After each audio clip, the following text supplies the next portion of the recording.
My name is Monira and I work at the New South Wales Tissue Bank under the New South Wales Organ and Tissue Donation Service. I really enjoy my role at the New South Wales Tissue Bank because I feel like it's a privilege to be part of that relationship between donor families and recipient families and being able to see the immediate impact.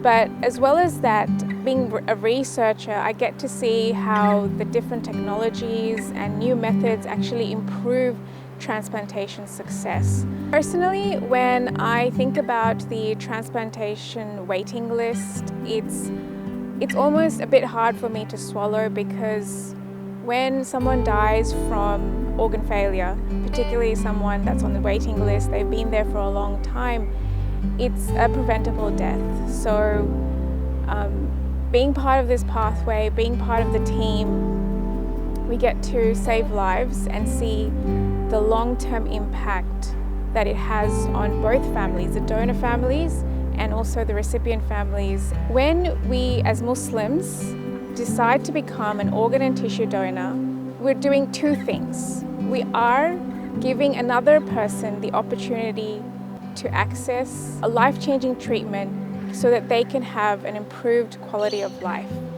The second thing that a Muslim does when they decide to become an organ and tissue donor is they've accomplished the highest form of charity, a charity that lasts beyond their own death and into the life of the recipient. And as the family of a deceased one, what more could you want? All that it requires us is to be a little bit brave and start talking about organ and tissue donation within our communities.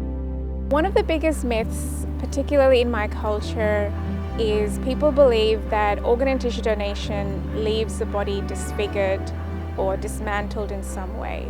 I can tell you that this is not the case. From a Muslim perspective, the dead body is treated almost as if it's still sleeping, so it needs to be treated with dignity and with respect. In Islam, after a person dies, the rituals and the burial procedures are quite precise and done in a timely manner, and this is to give the soul its dignity and the body its rightful resting place.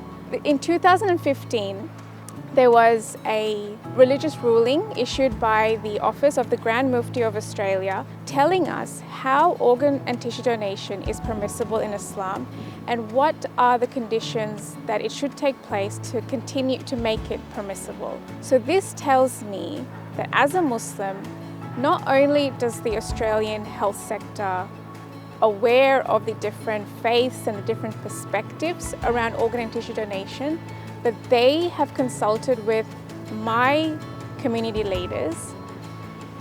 Your donation decision is very easy to register. You can visit the Donate Life Network website, or you can even go through Medicare and MyGov to seek knowledge from your friends and family, from your sheikh, from professionals that you trust, to make the best decision for you and your family.